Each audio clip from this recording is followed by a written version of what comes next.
Welcome to episode 54 of the Half Point Per podcast. I'm your host, Evan Riggs, joined as always by co-host Dalton Willie and producer Johnny Pham. Guys, we've got a good show today.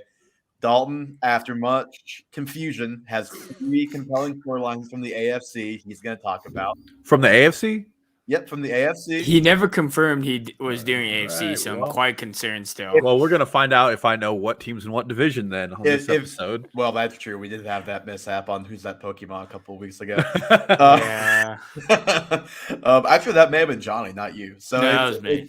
It's a whole pod issue because I'm sure I've probably done it too. But yeah, so we've got that. It's either going to be 3 from the AFC, 3 from the NFC, or all 6 from the NFC. We'll see what Dalton actually did. And we've got Who's That Pokemon. Dalton, did you bring us three guys for Who's That Pokemon today? I brought 2. I thought we were doing 2 apiece. Wow, I've got 3. Dalton's got 2 for Who's That Pokemon. But before we get to all that, guys, just a little update. How's everybody doing tonight? I am doing excellent. I have Wednesday, Thursday, Friday off from work, so Must be getting nice. a lot of errands caught up. Things. Wait, Wednesday, like this week or next? Yeah, I was saying Wednesday Thursday, and then Friday. today. Yeah, I did not work today. That is correct. So did you just lie about having to give a presentation while being distracted talking about our Well, that was assignment? Tuesday. We were discussing that was this. yesterday. That was yesterday. Okay. So no, I did not. But no, I have the time off. But you used to look forward to taking time off when you were a kid. No school meant a lot of fun. And I was like, I'm going to play so much Call of Duty today. And I ended up running errands for like 4 hours. And then I got home and I was like, I don't even want to play video games anymore. I just want to cook dinner Take a and go nap. to bed. And then like for me, it's like if I'm taking time off, I'm concerned about number 1, getting a bunch of stuff done before I go. Number 2, how much I'm gonna have to do when I get back. And I had Veterans Day off last week, spent like half of that raking. So to your point, yeah, and then I get chores, texts from errands. coworkers asking me questions, and now time off doesn't even feel like time off anymore. Which, speaking of raking, so complaint on my end today. I spent about, I would say, 10 minutes of my lunch break. I came home. Today's trash day in my neighborhood. I came home. It was trash day and yard waste day. So I had like we just have like those paper bags you can buy at like the hardware store, that are like 2-3 feet tall. We had like 6 of those that were completely full of leaves and had them all out near the trash can, no differently than anybody else on the block. So the guy comes and picks up the trash, apparently, sets our trash can down. When he did that, it ripped one of the bags clear down the side. So I got to spend about 10 minutes when I should have been eating lunch, putting that back together when I was home. So it's been an exciting day in Lawrence. That is just miserable. And That is like classic old man problems, but I was really annoyed. all the more why the home ownership dream in America is dead. And on this episode of Half Point Per podcast, we're going to talk about that. Okay, Johnny, you have something to add to that? I'll just say I'm doing great. I'm riding a 2-game win streak right now in our Dynasty League and no longer in last place. So I'm riding this high and hopefully I can take down some armadillos this week and just bury them in the ground. That's my goal. We do not advocate violence against animals on this podcast.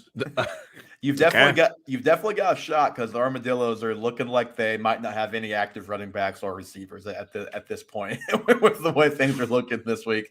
But yeah, Dalton, you know what?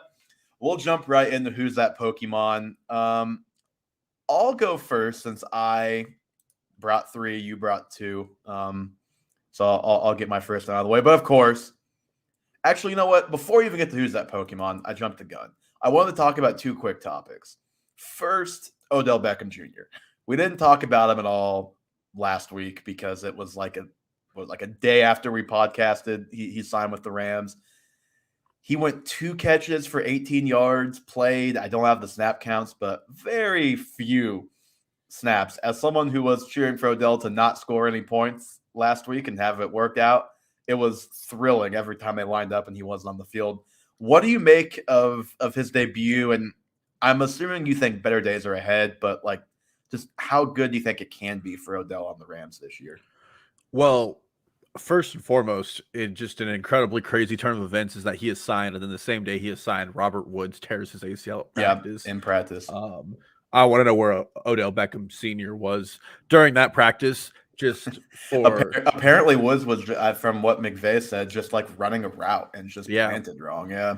Incredibly unfortunate, but like you said, a very uninspiring start. But then again, he was signed like 4 days before the game was played. Yeah. He only ran a route on 25% of the Rams' pass attempts, so he really wasn't out there to do much.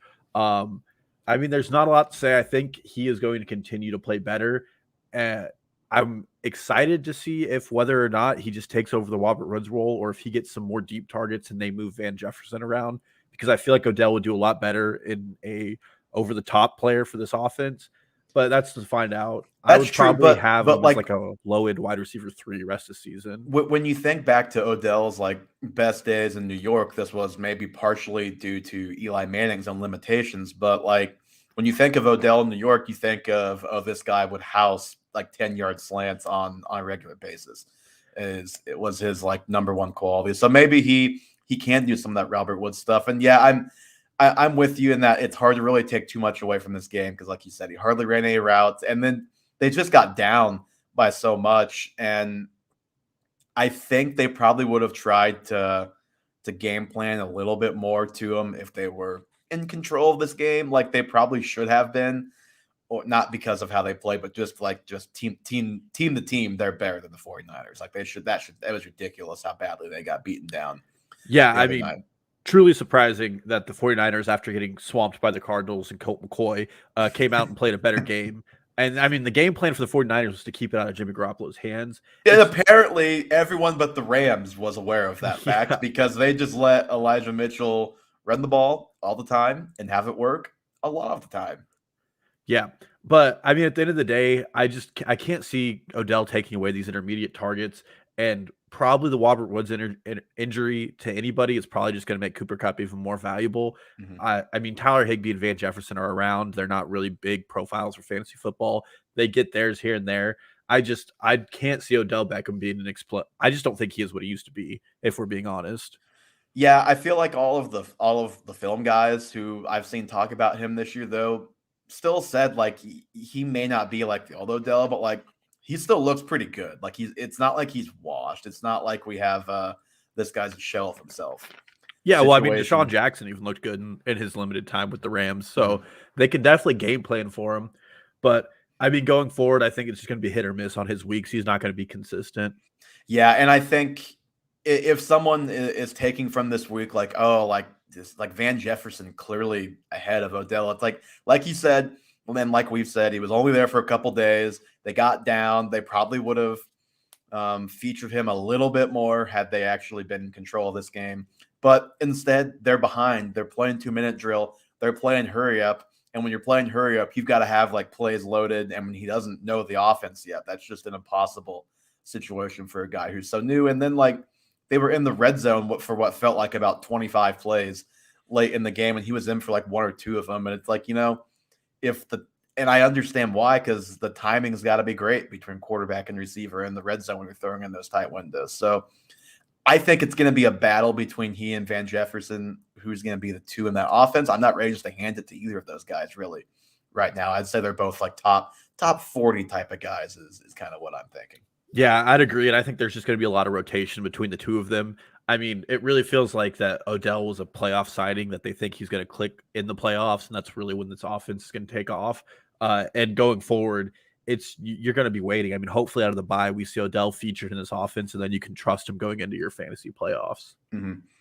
Okay, so now the team that was left for dead, Dalton, the Kansas City Chiefs. Are they back? For anyone on the YouTube, I've got a quick little surprise for you. Hang on here. I think I got my swagger back. Oh.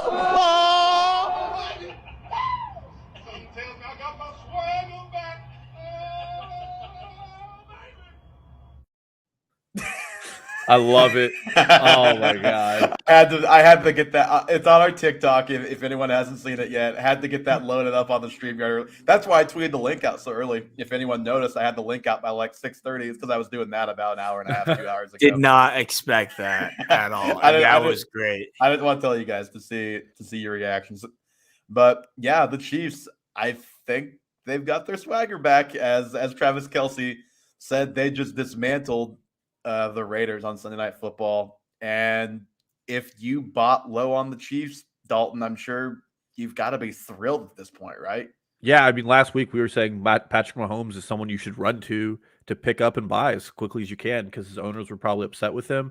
He ends up the week as the QB1 overall, 5 touchdowns, over 400 passing yards. I mean, absolutely electric day. We've talked about it on this podcast before and in person, but this Chiefs team probably has 2 bad games under their belt, and the rest of their games have been pretty close. And again, this team is going to get better out of the bye. They have one more game, and they're going to play the bye, and you're going to get that full-fledged Chiefs offense. Travis Kelce was back to his usual form.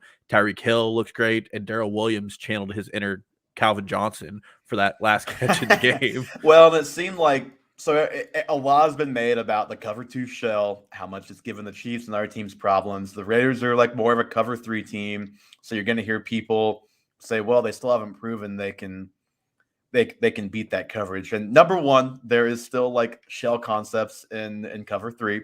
So it's not like cover 3 is completely different concepts all over the field than cover 2. Number 2, I think a lot of what they did to beat it and move the ball is sustainable. I mean, it was a lot more short stuff to the running back. It was like let's put it this way. You could tell this was the first time they had really opened up the playbook, I think. It had been pretty bland, pretty just straightforward game plans the last couple of weeks. And it's kind of like, oh, like it's not the same creative team. And like, they were putting Kelce in the backfield to keep him from getting shipped to the line of scrimmage. They were doing the play where it was like the play action and then the fake reverse. And then Mahomes was like turned around and just threw a dart to Kelce right away. I was like, yeah, this looks like the offense I'm used to. And I'm right back on board with Tyreek Hill, top 2 receiver, Kelce, clear number 1 tight end, and Mahomes. You know, I said last week, I'm not positive you're going to get like QB1 Mahomes, but it's still going to be really good. I think I'm pretty on board with him as a top 2 quarterback now the rest of the way just after seeing that game. Yeah, well, like you said, the creativity was there. I mean, one thing that stood out to me was at one point they lined up Kelce right next to Wiley, and I think Max Crosby thought he was going to get a free pressure on Mahomes when the entire play concept was a screen pass to Kelce, but they didn't chip him because he was lined up against a third-stringer right tackle. The middle screens to Kelce, I swear to God, they work every time. And the one where they got it to him, and he had Creed Humphrey like sprinting in front of him, and it was funny. Humphrey, the center, for those who aren't Chiefs offensive line purists, like we've all become this year. Creed actually like slipped on the play and still just like dump trucked the guy that was in front of him. That was just a funny play, and yeah, like that. If they can get Kelce in the law of actions like that, I mean, he just looked he looked the healthiest he's looked in multiple weeks too, I thought. Yeah, and going forward, I think the ultimate test this Chiefs team is going to be this Cowboys game they have this Sunday, 3:00 game. It's probably going to be a good matchup, but I think all in all, if you've been able to hold on to some shares in this Chiefs offense through some ups and downs, and I mean, for what they're worth, Mahomes is still a QB1, Tyreek Hill's the wide receiver 4 or 3, and then Travis Kelce's the tight end 1. So there's really not been a lot of ups and downs in fantasy land, but I think there's even better things coming for the players who hold them. I agree. Just curious, are the Chiefs a topic, an AFC topic that you brought? Anybody on there later on? No, I tried to go to some teams we haven't talked about recently where there's some interesting storylines. I wanted to put the Chiefs down, but the storyline would have been the Chiefs offensive resurgence and the death of Mecole Hardman's fantasy value. So, I mean, I didn't want to talk about it. Hey, Mecole was about 6 inches away from a long touchdown against the Packers. So and then the week after he plays like 38% of the team snaps. Hey, but you know what? They finally did a smart thing and got him the ball on the run so he could just not have to use real skills and just run fast when he got the ball. You can't strip the route if there is no route. And I know all of us, because I know I was doing it. Like the whole time he had the ball, my heart was in my throat thinking he was. And then he got lit up at the end of the play. Thought for sure he was going to fumble, but he didn't. So good for him. Yeah. Glad to have the Chiefs back in form. The NFL is starting to make sense again to me with Kansas City on top. A little bit. We still had Tampa lose to the Washington football team, so there's still and the Rams get killed, so there's still a lot of things happening right now. Well, Tyler Heineke has Tom Brady's number after that playoff loss last year. I think Tyler Heineke. Quarterbacks are Tom Brady's kryptonite. He lost to Eli Manning in the Super Bowl. He lost to Nick Foles let's in the not Super put Bowl. Eli Manning in the same breath as Heineke, please. I don't know. He's a little better than that. Show the man some respect. He's a little better than that, and he is absolutely hysterical on Monday Night Football. He's great on Monday Night Football. I don't know if he should be in the Hall of Fame, but maybe that's a topic we could talk about in the offseason. All right, it's time. I jumped the gun earlier. It's time. Who's that Pokemon? Let's get that song out there first. Who's that Pokemon? And I will go first, as mentioned. I will start with a running back. Not going to say his name. Almost did. This guy is a top 8 running back on the season. He's not topped 80 scrimmage yards since week 6, and he's averaged 3.5 yards per carry or fewer 2 times in the last 3 weeks. His team is tied. Now, this isn't really that much of a hint, just more of like an interesting fact. His team is tied with 9 other teams on Fantasy Pros, like schedule analysis. They do like 1-star through 5-star for each position, 1-star being the hardest matchup, 5 being the easiest. This team has the hardest running back matchup tied for the rest of the season. This guy, however, has received double-digit rushes in every game and at least 13 touches in every game this season. He is in the NFC. He's a top 8? Top 8 running back.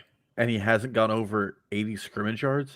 In how many weeks did I say? Week 6 was the last time.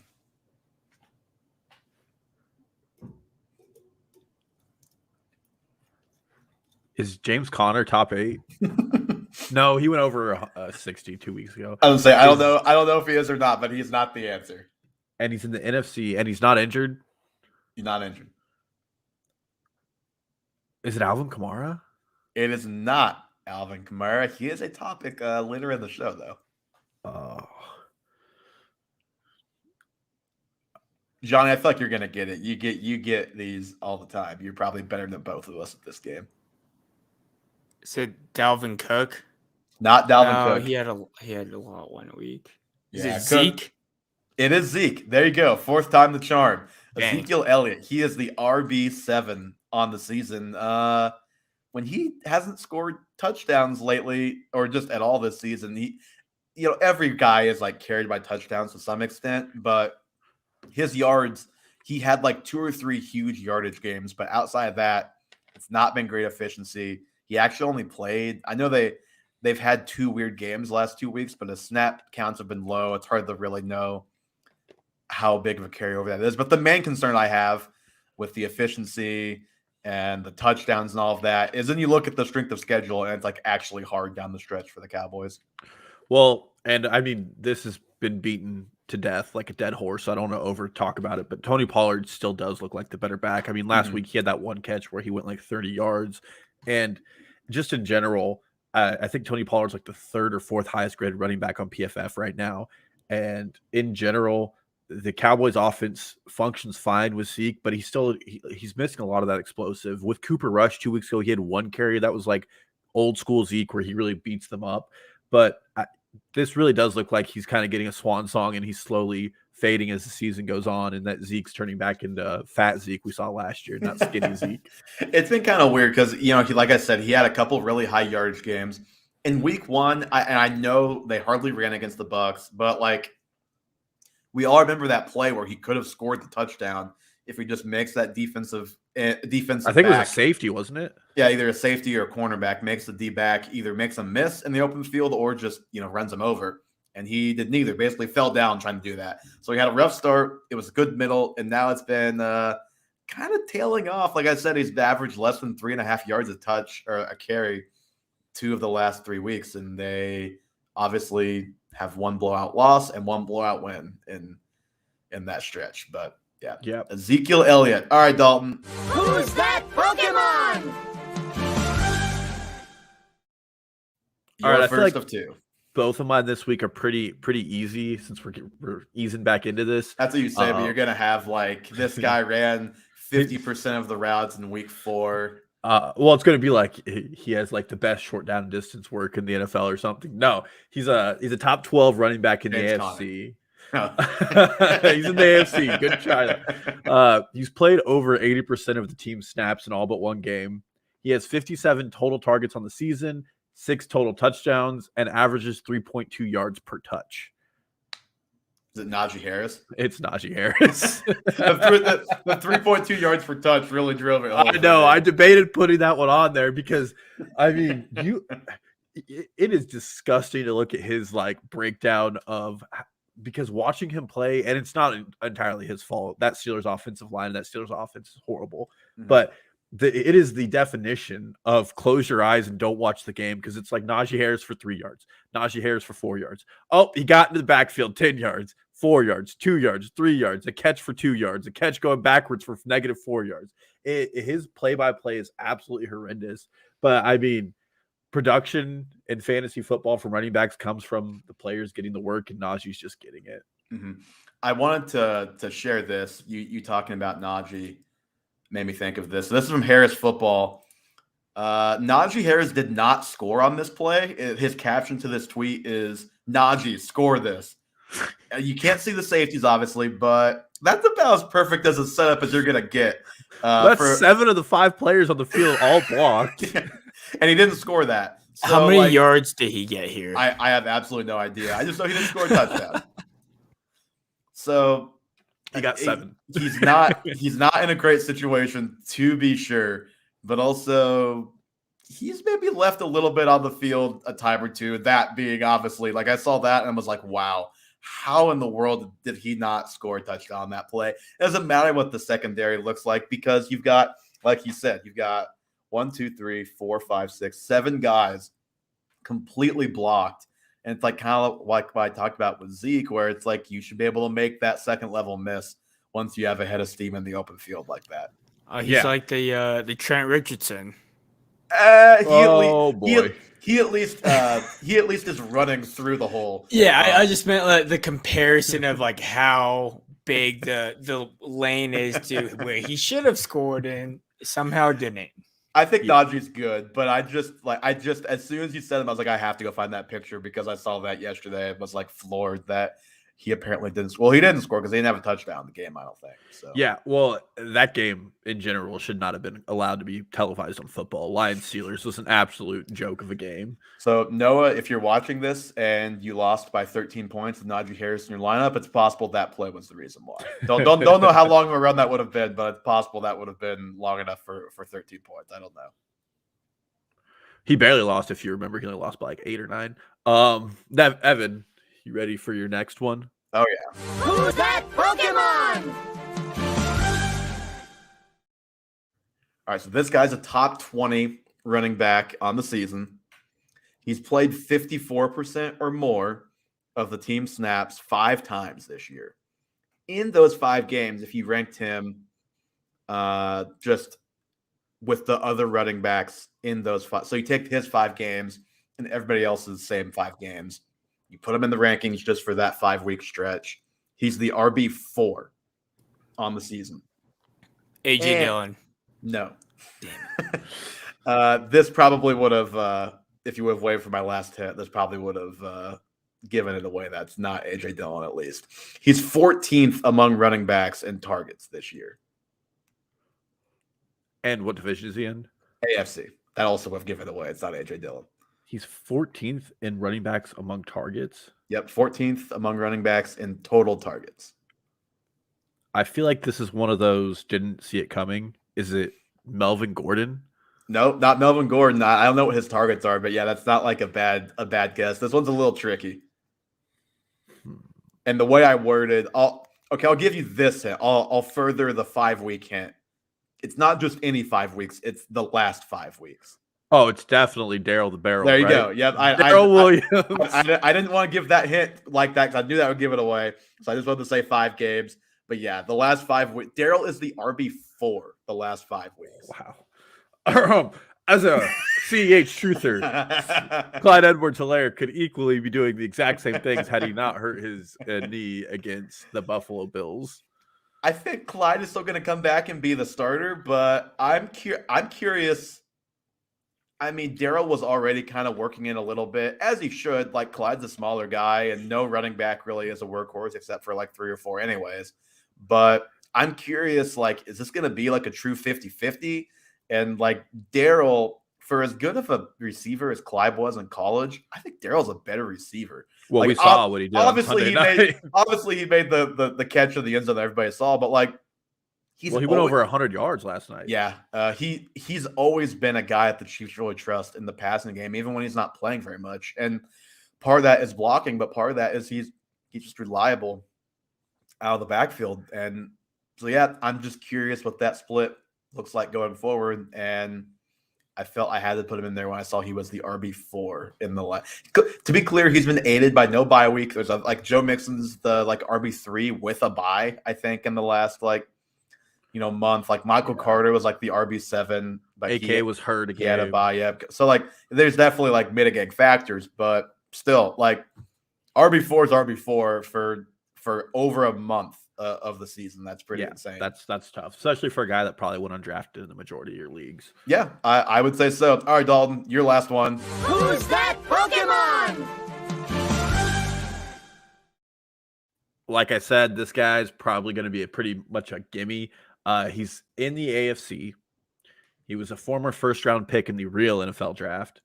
He's currently a top 24 wide receiver. He has 1,078 air yards. He accounts for 41% of his team's total air yards. He leads the NFL in air yards, and he's already had his bye and still leads the NFL in those categories. Also, is third in the NFL in total targets.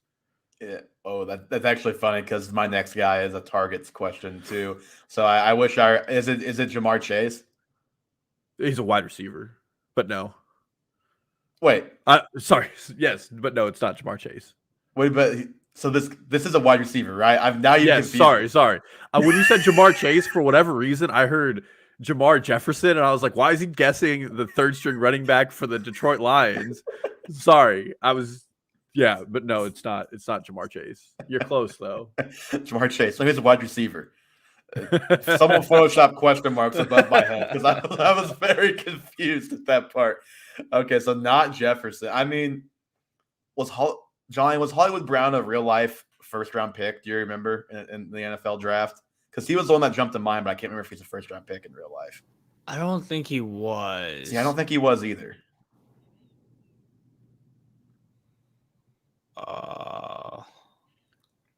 AFC? AFC, former first round pick, a boatload of air yards, leads the league. He's third in targets. Man, I'm so mad. The guy my guy is like sixth in targets, and he's a former first round pick too. So we had the same thought process here.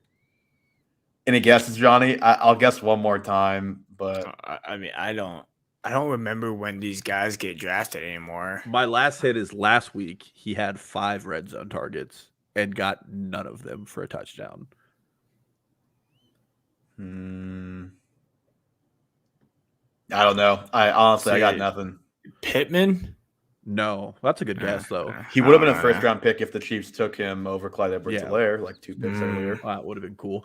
It's Brandon Cooks. If you want to talk about the most disgusting stat line versus what he's produced in the NFL. When you said former first round pick, I was thinking like more recent guys. Honestly, like Brandon Cooks is a little older, so I wasn't even like thinking along the lines of like draft capital with him. Yeah, probably. I should have put he's been on like 5 NFL teams. That would have given it away though. Mm-hmm. Yeah, he got drafted in 2014. How do you expect us to remember 7 years ago's draft?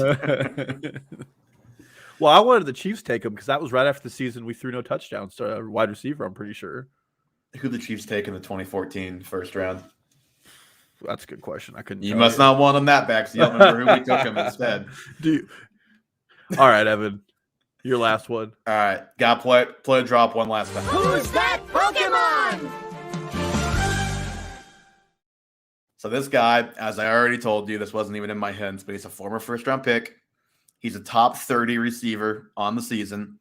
He ranks in the top 12 in targets, ahead of guys like Deontay Johnson, Hollywood Brown, and Justin Jefferson. This guy's in the AFC, by the way.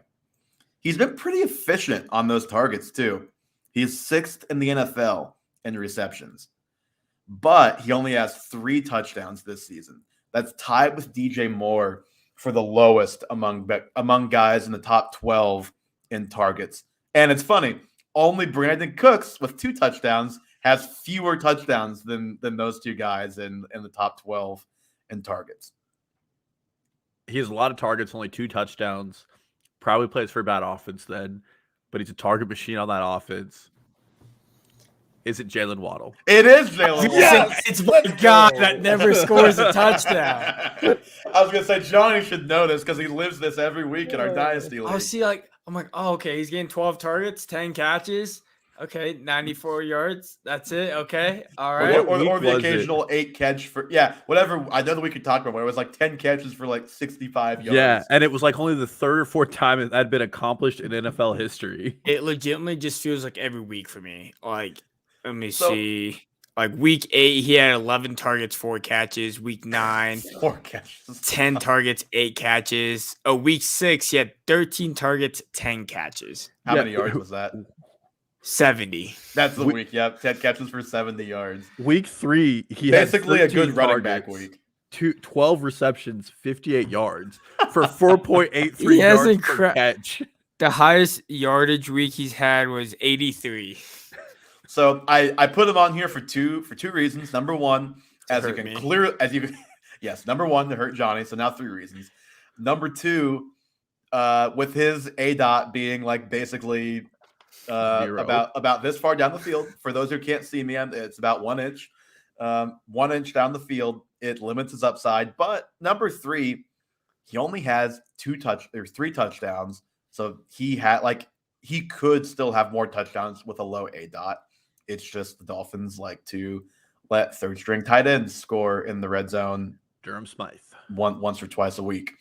And also, like, he is such an explosive big play guy, and he hasn't had one yet, like where he takes a 4-yard pass and takes it 80. Like, I think Waddle, like, I saw him on a sell high list today.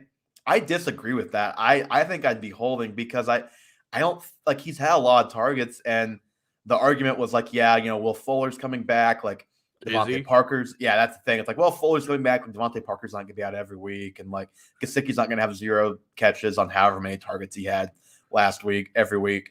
So like the volume is a concern, but it's like, this guy is the only guy who's been reliably in the lineup every week on that team, number 1. And number 2, he's a big play guy who just hasn't broken one off yet for whatever reason, partially because of low ADOT. But again, he profiles as a yak monster, and I think he's going to have 1 or 2 big plays.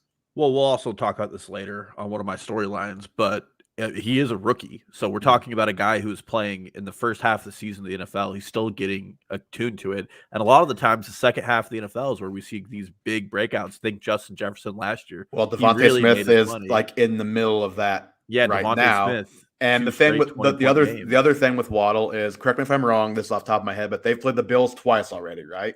They have, yes. So they've played, the best defense in the NFL right now 2 times already. So he's got that working against him so far. And Tua's been in and out of the lineup because he's been hurt. And also because the Dolphins just apparently wanted to bench him for a half the other day. And Jacoby Brissett is very bad. Like, Tua's not great. Brissett, even worse. So, like, he's had the starting quarterback in and out of the lineup. And they've played the Bills twice. And have the worst offensive line in the NFL, yes, which lends itself to that horrible 4-yard ADOT. It's tough to send them deep when the quarterback only has 3 seconds every time he drops back. Exactly. If that. Yeah, for sure. All right, Dalton. I think we can move on to our storylines. Like I alluded to in the opening, you've got 3 from the AFC. I've got 3 from the NFC. No qualifications here. Please stop giving me that face like we're gonna have 6 from the NFC. No qualifications. It can be anything, a whole team, one player, whatever the case may be. I'll let you start with your first AFC storyline. All right. This is the one I really did want to do, but we haven't talked about this a lot. But is Darren Waller still a top 3 tight end? Now, I know he's been like kind of a bust. Been pretty shaky. A little undercover because Kittle's been in and out, and like other guys in the middle, like Hawkinson and Pitts, a little lower down. But those guys have not exactly been a joy to own either. But yeah, Waller, it's been pretty rocky. Well, the best part about this is if we remember, there were people in the offseason putting Darren Waller as the overall tight end 1 with concerns about Travis Kelce's age. He's a tight end 6 right now for anyone who's curious. And he's also tight end 6 in points per games for those of you who are pointing out that he missed a game. He's still tight end 6 either way you look at it. And he was probably a 3rd round pick on your team. And this is from PFF. The Raiders lead the NFL in tight end targets of 20 plus air yards, but Waller has caught just 3 of those this season, and only 3 of those passes to him have been deemed catchable. We all know that Derek Carr is not really a down the field target machine. And then, like you pointed out, I think last week, Evan, the Raiders have already had 3 games go into overtime. And since Darren Waller had his 19 target game in the Baltimore Ravens game in week 1, he has not surpassed 11 targets. He's going to get all the targets every week, Dalton. He had 19. It's going to keep going every week. And since then, he's only had 2 touchdowns, and his target rate among tight ends is 23rd in the NFL. It's not looking good for him. And then his red zone target rate is 12% on the team, and he's being out-targeted in the red zone by Foster Moreau.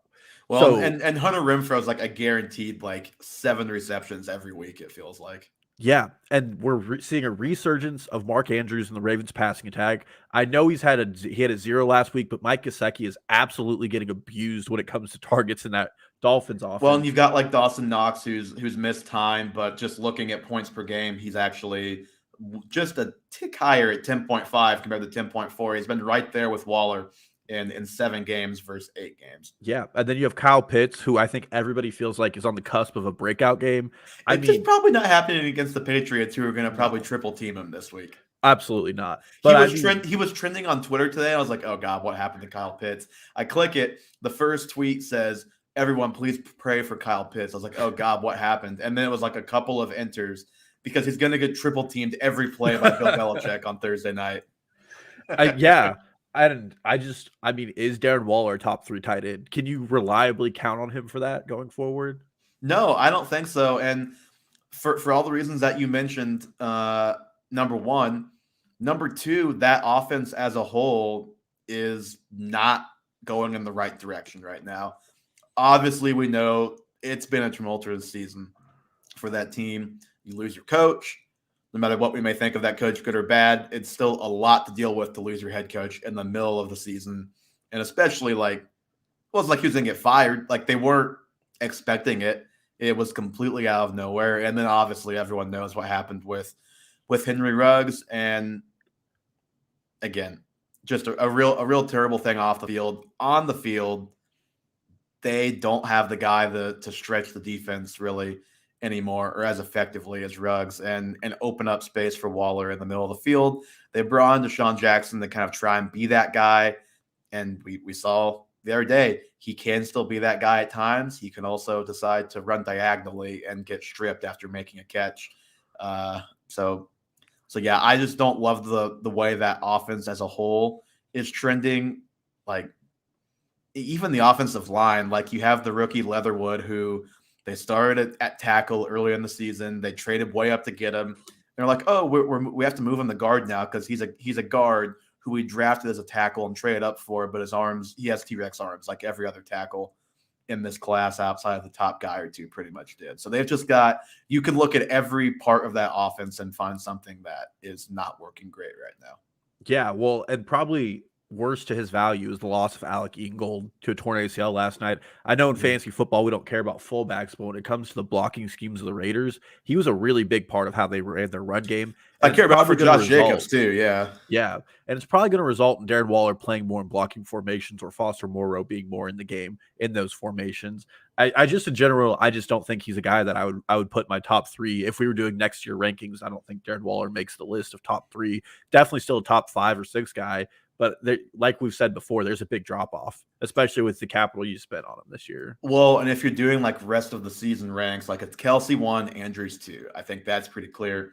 But then you look at 3, like guys who you could make the argument for ahead of Waller would include Dawson Knox. Again, he didn't play well last week. He just came back from injury, but he's in that conversation.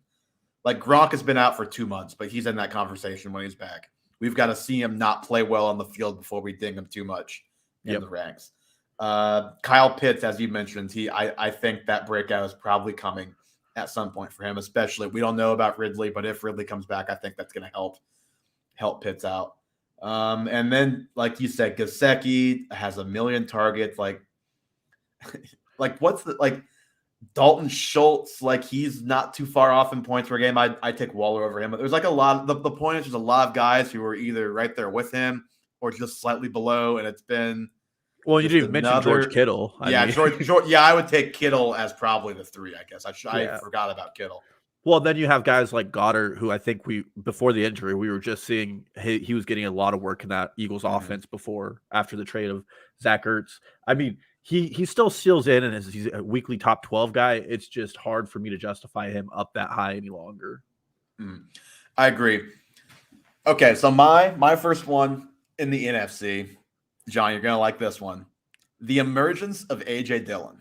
So his season this year, he started off as like kind of a pure stash, but like the Alexander Madison type of stash, right? Where it's like if anything ever happens, like this guy, like this is going to be the guy right here. But now, even before Dillon or even before Jones got hurt, I'm going to steal Mike Wright's term off the fantasy footballers. Dillon was already a flex with benefits.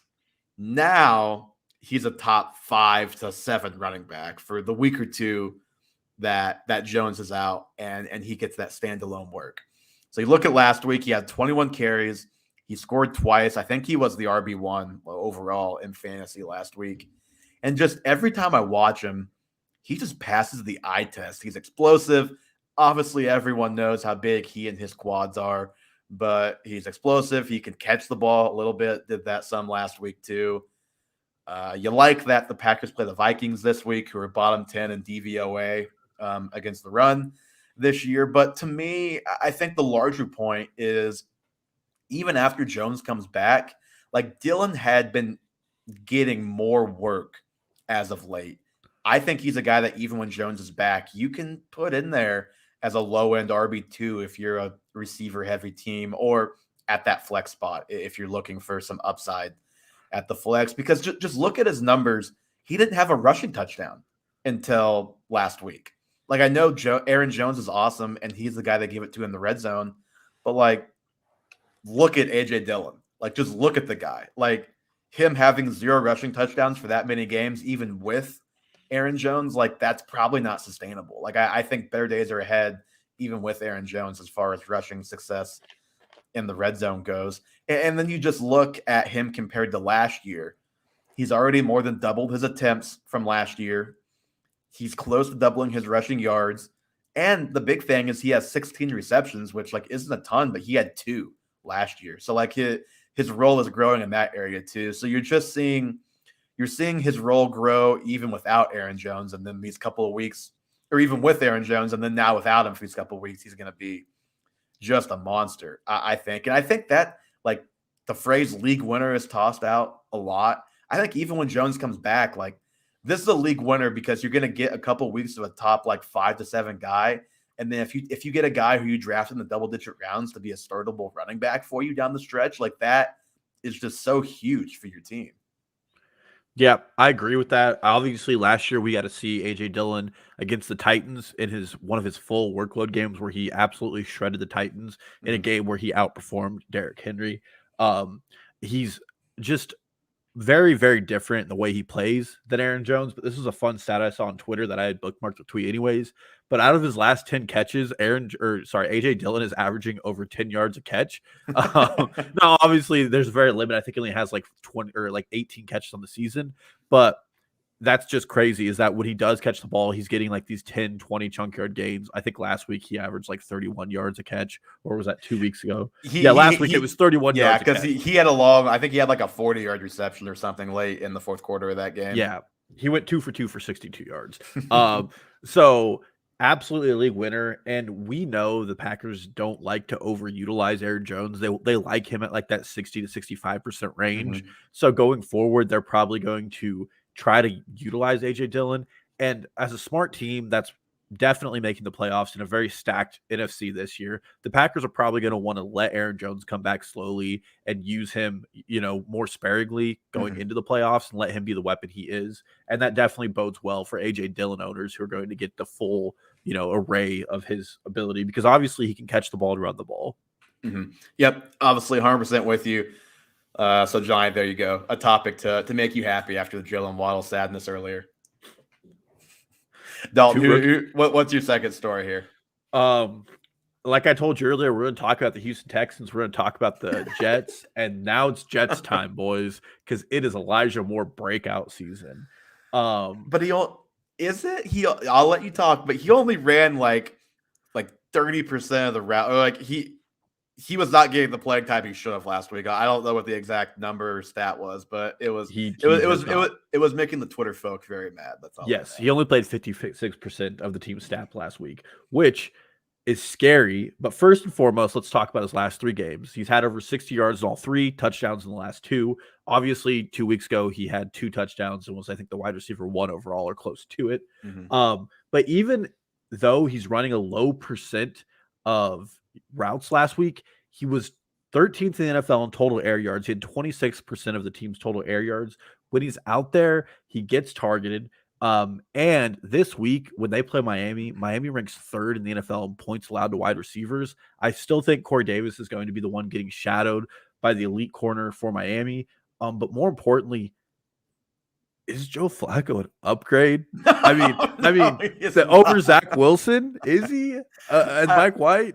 I don't know. I think there's potential to do it. And for those curious, I went ahead and jumped into Joe Flacco stats a little bit earlier today. Wow, that sounds like fun. Great way to spend your day off. But his deep ball percentage is pretty high, and Elijah Moore has been pretty successful on his deep ball runs. And Mike White, we saw I'd be curious I wonder what Flacco's deep ball percentage is like the last 3 years. Well, that's very unfair because he's hardly played.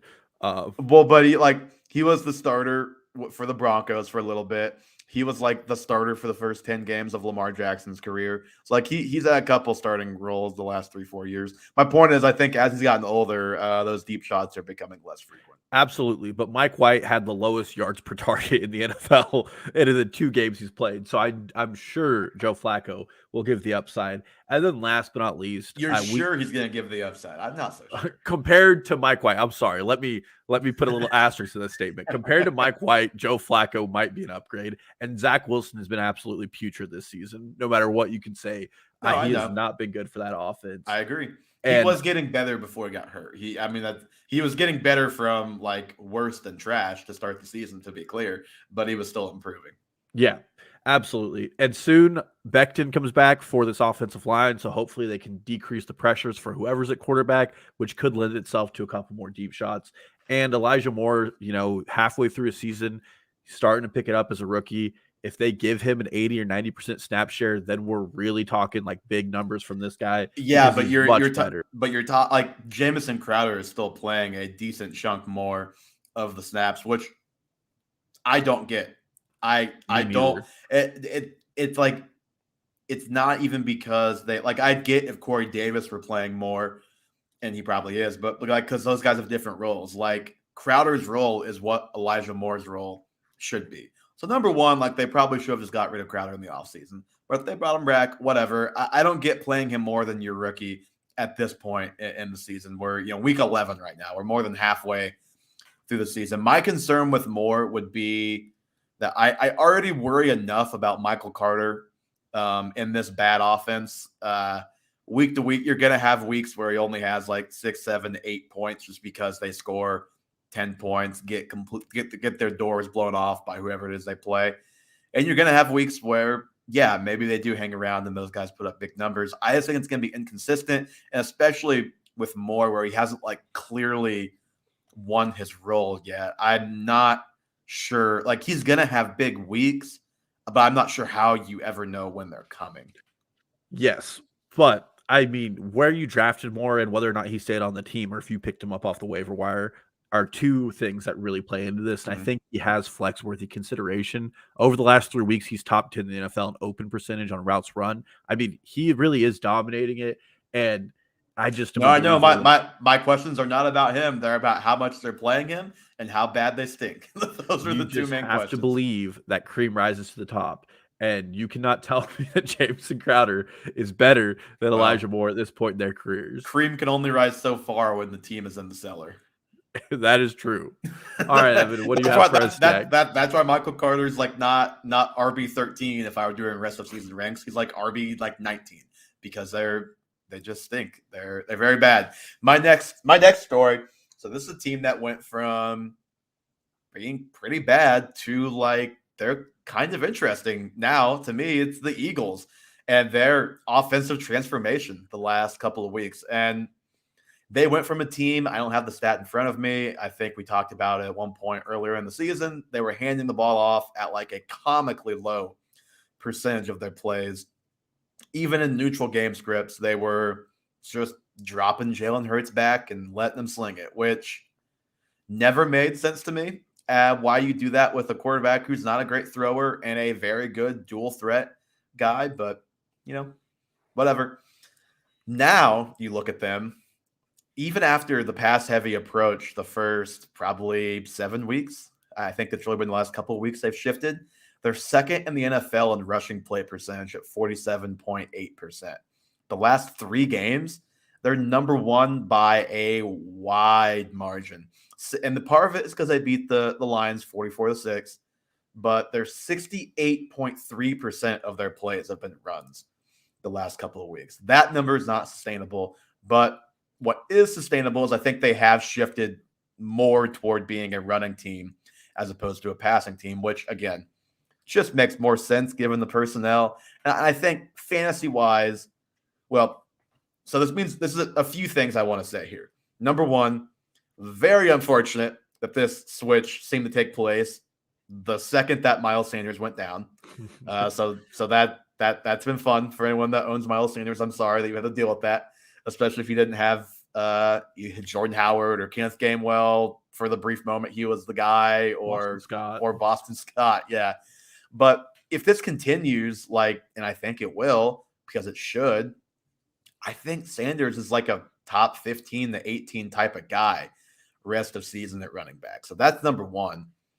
Of course, it's a little unclear how they view him compared to the other running backs because they were not playing this way when he was there. I think they view him as the top guy, but is Jordan Howard still getting 8 carries? Is Boston Scott still getting 5, 6, 7 carries? What's Kenneth Gainwell's role? I think Sanders is the lead guy and a good bet to be top 15 to 18, but I don't feel great about it. There's some downside there because we don't know how the workload is going to work out. And then when you just think about the other guys, I think Hurts is still a starter at quarterback. And we've talked about this. This isn't breaking news. He's not going to be a top 5 guy rest of season. I think he's more in that 10 to 12 range because he's not going to be throwing them out of garbage time every week anymore. They're actually playing real, legitimate winning football not because running the ball is better, but for their personnel, running the ball has been better. And it's helped him not be so terrible throwing the ball because teams don't know they're throwing the ball all the time. They can use play action. They can use, the read option rollouts, that kind of stuff. It's really helped them find Devontae Smith a lot more often lately. Smith has 3 touchdowns the last 2 weeks.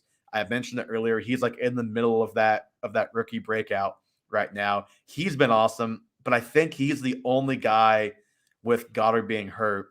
He's the only guy in that passing game you can start. So those are the 3 takeaways. Miles Sanders is more interesting to me than he was before. Hurts, fringe QB1, and Devontae Smith, the guy that I want to start right now. Yeah, I agree with you entirely. And I actually pulled up some stats while you were talking. And this is over the last 3 weeks. It's the Eagles situational rush splits versus the NFL. When they're within 3 points, they're plus 7% to run the ball. When they're leading by 4 or more points, they're plus 17% to run the ball. Mm-hmm. And when they're trailing by 4 or more, they're 3% more likely to run the ball than the rest of the NFL. This is from the points and expectations from PFF. Mm-hmm. So absolutely running the ball on the ground. It's been a huge shift and been a successful one for them offensively. More importantly, going forward, the thing I can't figure out is why Gainwell went from the backup to the third string when the guy ahead of him got hurt. Now it's worked, but that's been a little confusing to me. Yeah, well, I don't know if they know what Gainwell's role in this team is. At this point, year to date, he has 17% of the team's total rush attempts, and he's played every game, unlike Jordan Howard and Boston Scott, who have more rush attempts than he does. And I think he's a rookie and he's figuring things out, and they're figuring him out. Like there for a while before Sanders got hurt, like Gainwell was like one of my favorite underdog prop bet guys every week because his total yards were set at like 39.5, 35.5 rushing and receiving. He was getting past that like in the second quarter of games every week, and now he's like hardly on the field. Yeah. And like you said, the biggest monitoring point, first of all, I know earlier in the season, both Quez Watkins and Jalen Reagor were kind of like speculative, like fringe ads for your team. I don't think they're addable at this point. The offense funnels to 2 guys, and that's going to be Goddard when he returns and Devonta Smith. And then Miles Sanders' return is going to be really tricky for the owner. If you held him, this looks like a really good situation for him to come back to. It's a top 12 NFL offensive line. They run the ball a lot, and the RPO action that we were expecting is starting to come to fruition. It should be a real slam home run for Miles Sanders, but something tells me that Jordan Howard is going to be the guy just because that's how this season is going. I don't think he's going to be the guy, but he's going to be a lot more involved than anybody wants. And it's going to be frustrating. And this is coming from like the biggest Miles Sanders skeptic probably that any of you listening to this podcast know. So yeah. All right, Dalton, we've each got one more. You give me your third AFC. All right, my third one, been talking the town everywhere, and we're going to New England, who plays tomorrow. But do we have a running back by committee brewing in New England? It's interesting. Ramondre Stevenson looked pretty good, 25 for 100 last week, right? He scored more points than Damian Harris ever has in a game in fantasy this year. Really? In one game. Yes, he did. Isaiah Wynn just returned to that offensive line, which really brings them to like a top 5 caliber offensive line. Last week, like Evan said, Stevenson went 20 for 100 and 2 touchdowns in rushing. And then surprisingly, he had 5 targets, 4 catches, and only 14 yards. But he out-targeted Brandon Bolden, who has been there. I was really struggling telling him and Brandon Bolden apart. I was like, oh, that's Bolden. I was like, no, wait, that's Steve. No, you can't have more than one guy in the backfield have dreads, and they're both like a little bigger on the shoulders. I know. So it was extremely confusing. And this is from Seth Galina over at PFF, but he said last week, unlike Damian Harris all season, Stevenson was heavily targeted on early down work. He registered a 21% target share and a 56% targets per route run. So it just seems like Mac Jones and him click on the runs that him and Damian Harris aren't. Also, I know we're going pretty far back. And Damian Harris caught like one pass last year. Yeah. Too, so he's never been like a pass catcher by any stretch. But preseason, Ramondre Stevenson was probably preseason MVP if you're taking those votes. I mean, the guy was electric. He comes in. He finally had a stiff arm this last week. That was did. like, oh, that's kind of what he was doing in the preseason. And he came in week 1 before his fumble. He was mixing in on early down work with Damian Harris. It was very limited, but it looked like these two were going to be sharing a backfield. And now I think we're kind of returning to that. Harris has never been targeted more than 3 times in a game, and that was week 1. He was targeted 3 times, and part of that was because Brandon Bolden was inactive and because Ramondre Stevenson was benched for a rookie fumble, and we know how Bill Belichick is. And then going back to week 8, the last time they both played, 35% of the short down and distance work went to Ramondre Stevenson, and 80% of the goal line touches went to him. And then Brandon Bolden ran 48% of the running back routes that week. So I really think we're going into a full running back by committee, and the Patriots' schedule is all over the place. They play the Falcons, which probably is going to be a run game. Then the Titans and the Bills, going to be a lot of passing work. They get the Bills twice, yeah. Yep. Then the Colts, which is probably another passing game. And then the Bills, another passing game. And then they finish with the Jags. So you're not going to be able to play. You're going to be playing a lot of Russian roulette with who you're starting and how the Patriots are going to handle those games. But I think we're heading towards it. Well, let me ask you, as somebody who has both of these guys on your all dynasty three team, actually. Oh, you have Bolden? I dropped Bolden today, but I had him. Yeah. So you have both the main guys.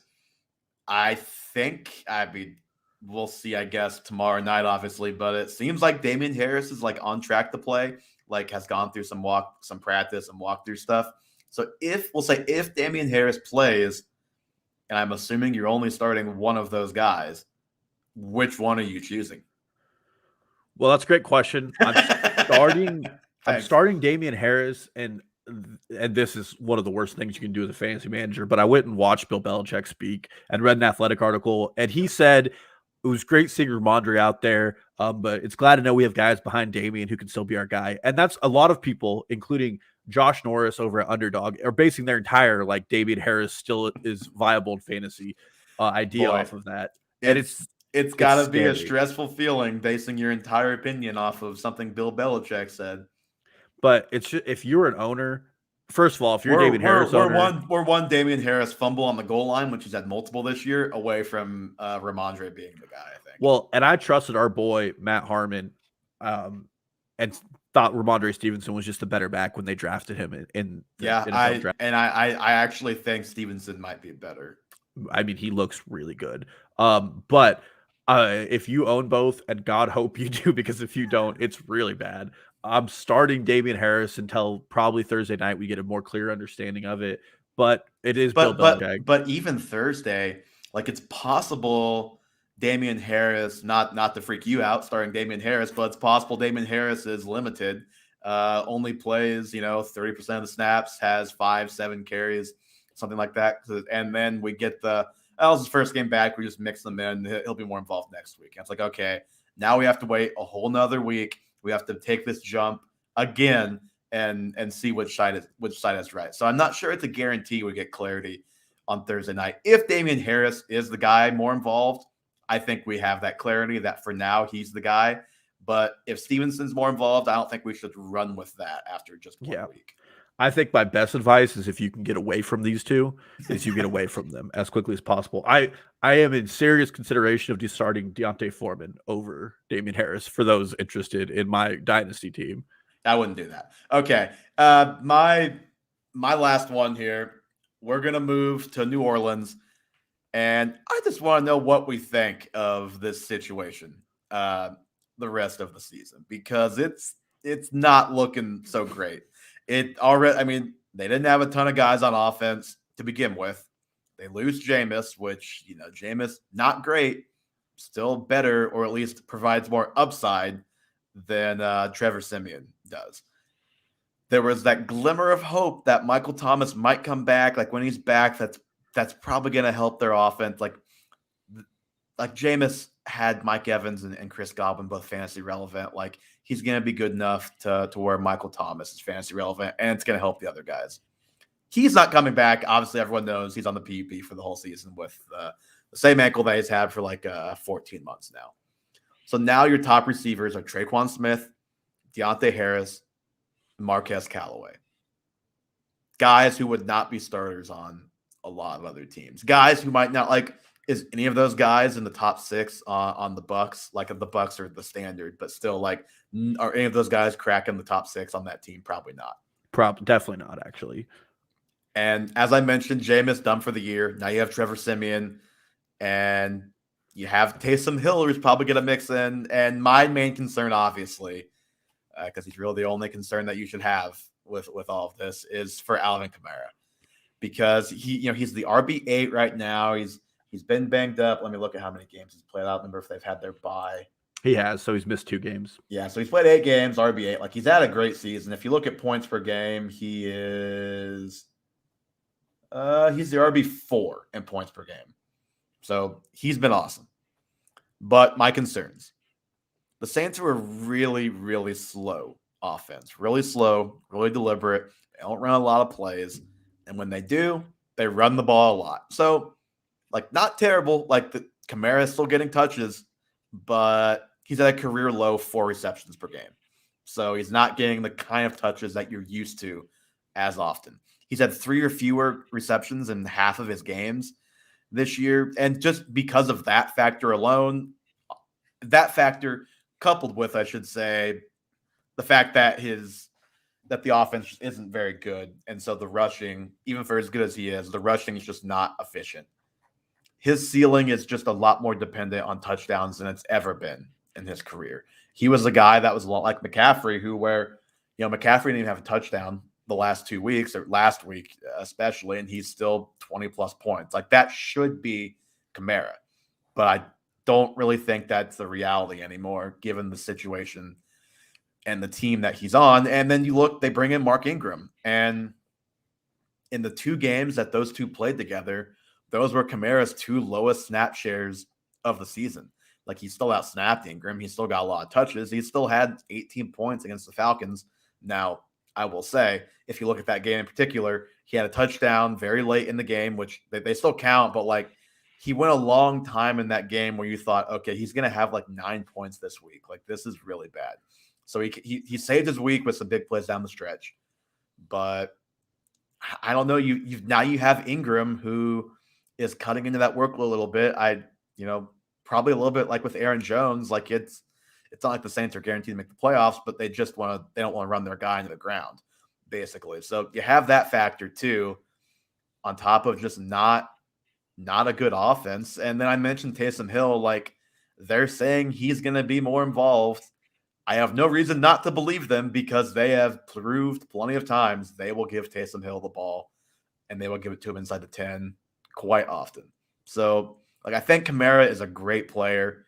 He's going to be very good for your fantasy team, but can he overcome his situation enough to still be like top 5 great rest of season? I'm not so sure about that anymore.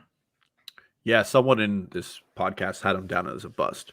Mean, he's the RB4, so he's clearly not a bust. Season's not over, buddy. Okay, he's not unless he gets hurt, which he is hurt right now.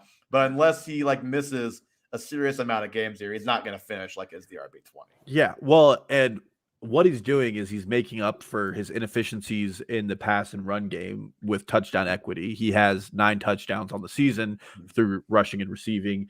And I mean, again, I agree that I think there should be concern about the involvement of Mark Ingram for you as an owner, because historically this has always been a 2-backfield. But historically, you also had Drew Brees, who was highly efficient and could move the offense, and no longer can they do that. And Sean Payton is a smart enough coach. Well, he would move the offense, and he would dump it down the Kamara. And like, I still don't get why they aren't just designing plays constantly for him to catch the ball at the line of scrimmage and to help out their bad quarterbacks, but they're not. Like I said, 4 receptions per game, career low. He's had half his games now with less than 3, and this was a guy that, we joked about it like clockwork, 81 receptions, like his first 3 years.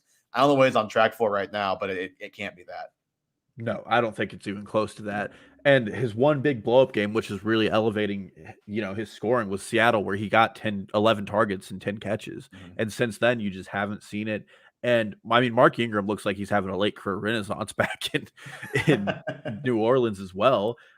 So all in all, I think Kamara probably you would want to factor him in as a top 6 running back week to week, but he probably is closer to like a top like a low end RB1 rest of season because of the way this workload is running out. I completely agree. And on the topic of his receptions, real quick before I get out of here, he has in 8 games 32 receptions. So if you took that at a 16 game pace to match up with the previous years, and he played 15, 14, 15, 16. So he didn't miss a lot of games, but he still missed a game or two a couple of those years. He only has 32 receptions this year, on pace for 64. He's never had below 80 before. So it's just been a different role for him this year. And a scary role. I mean, we always want passes in targets in fantasy football because they're a cheat code, especially in PPR and half point per reception leagues.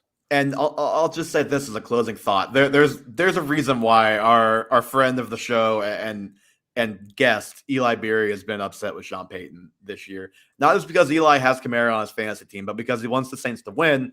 And the way for the Saints to win is to give their only great player on offense the ball and to give it to him in better situations, AKA pass him the ball and let him get out in space and make magic happen, because he clearly can. So it's been frustrating if you're a Kamara manager this year, and with no reinforcements and Michael Thomas coming, and now the Trevor Siemian, Taysom Hill show at quarterback, I'm not feeling top 5 running back from here on out. Me neither. And I think we should end the show with some NFL trivia for you and Johnny. Oh, God. In the month of November, which 2 teams in the NFC are unbeaten? In the month of November. Well, did the Lions have a bye week the week before last week? Because they just tied. Are the Lions won? The Lions are one. It's not the Packers. John, did the Niners had a bye week the week before, right? Is it the Niners? It's not the Niners. Oh, man. I don't know. I don't know why you're asking us this question. It's the Washington football team and the Lions. The yeah, NFC is they had stacked the bye. head to toe, top to bottom. Thank you for that. I was gonna say, it's been 2 weeks of November. Yeah, well, 2 unbeaten. And I should have Thanks. known, because they just came off their bye week and beat the Bucks. Well, what better way and what better place to end the show with trivia about the Lions and the Washington football team? That's why you listen to us, because we bring you the entertainment, and that's gonna do it on episode 54 of the Half Point Per Podcast. Give us a follow: Twitter, Instagram, TikTok at Half Point Per Pod. All that stuff is in the handy dandy link that Johnny puts in the description every week. All of those links and the newsletter link in there as well. And yeah, if you follow TikTok, you will see things like the Travis Kelce video before I play it on the live show. Now that I know I can play those videos so easily on here, I might have to make more TikToks. Listen to us.